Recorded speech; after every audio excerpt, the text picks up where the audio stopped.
Hello, how are you? Today I brought you a recipe for a vegan cheese that's high in protein, high in fiber, with no flour or starch to thicken it, and I'm sure you're going to love it. The flavor is amazing. It's a very affordable version, super nutritious and healthy. And you can switch up the seasonings. If you're allergic to cow's milk protein, if you're lactose intolerant, or even if you're sensitive to gluten, since there's no flour in this recipe, you're going to love it. Stick around until the end. You won't want to miss this. It's also a great option for who is vegan. Before we start, I want to ask you, do you use alternatives to cheese and milk like this? Why? Is it because of health issues or dietary philosophy? Write to me down below. Or maybe just for a healthier lifestyle, to add to other foods, to prepare for your daily routine. I'd love to see your comment.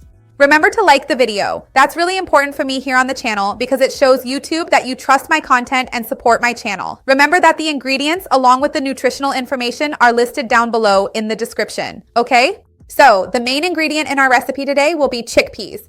And you'll see here in my list of ingredients that I've listed the raw chickpeas in measurements, and we're going to cover them with cold water and let them soak for a few hours. After that, we'll drain them using a strainer and then we'll use them. The chickpeas will swell up a lot, they will get much bigger. And you'll be able to see that they're softer and more hydrated. We're supposed to use them raw. Later, I'll cook them in the pot. But first, we have to hydrate them so they blend more easily. So I'm going to add them here to my blender with water. I grabbed a big spoon here so I can transfer about half of my chickpeas to blend. I'm doing this in 2 batches because my blender jar is actually pretty small, right? But if you have a big blender, then you can blend everything at once. I actually do have a big blender that I could use, but believe it or not, I think this small blender of mine blends better than the big one, so I want to blend it in this one. So I'm going to blend this part first, and then I'll blend the rest in 2 batches. Here, I'm also going to blend in a little rosemary, which I think will help neutralize the flavor of the chickpeas a bit, as well as add a wonderful, more Mediterranean taste and bring the benefits of rosmarinic acid and all the other benefits that rosemary offers. If you don't want to use rosemary, you don't have to. If you want to add smoked paprika, or if you want, you can add garlic or oregano. You can add whatever you like, and if you don't want to add anything, just salt works too. Tell me what seasonings would you think about adding? So you got it, right? Now I'll blend the rest of this with more water later, but first I'm going to blend this here until it turns into a cream. You'll see what I mean. Let's blend this really well. If you like healthy recipes, go ahead and subscribe. I have new videos every day. You won't want to miss them.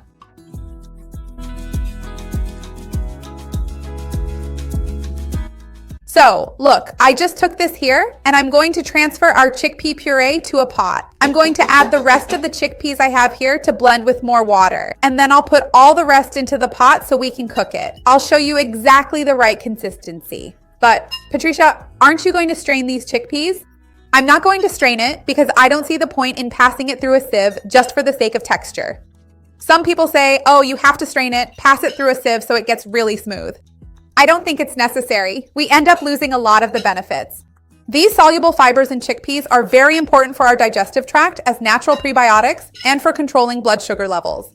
And when we strain it, when we pass it through a sieve, we lose all of that. It gets stuck and goes to the trash, which is not what we want.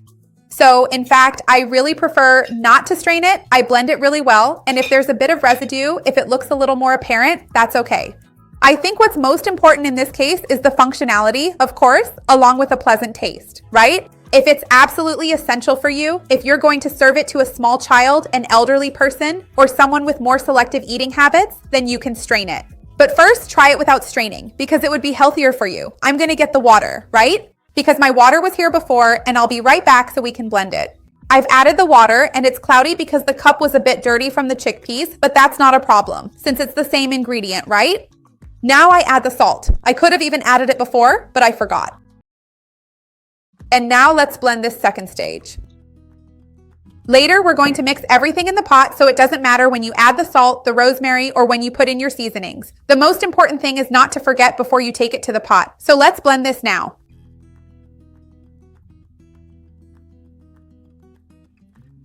So look, I transferred all the contents to this little pot, turned the heat to medium, and now we just keep stirring until it reaches the right consistency. When it gets to the right point, I'll show you what it looks like. Now we just keep stirring, kind of like making a thick pudding. When it really gets to the right consistency, I'll show you. Look, you're going to stir until it looks like this, about the same consistency as a thick pudding. You pull it back and it looks like a thick, creamy spread. You know what I mean? Because we're still gonna put this in the fridge and it'll firm up more. But see, when you pull it back, it takes longer to come back together. The longer you leave it, the firmer it gets. It'll get even firmer later. So it depends on the consistency you want and also how firm you want your cheese to be, right? Let me move this over here so you can see better as I transfer the cheese here. I'm going to put it in the container and then I'll wait for it to cool down a bit and then I'll put it in my fridge because this is kind of like a cheese, right? So we're going to eat it cold and it really goes a long way. You see that I'm putting it here in this container. Look. And there's still enough to put a bit more in another container. So I'm going to level it out, finish this one, and then I'll get another little container to put the rest in. So it's a really economical cheese. Make it and you'll definitely love it.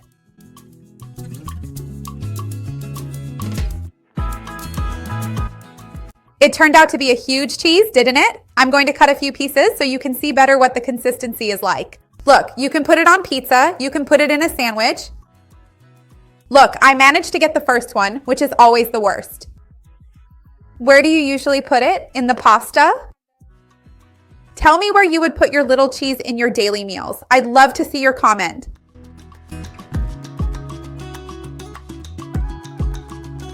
Remember that I have a vegan playlist here on the channel with sweet recipes and many savory recipes.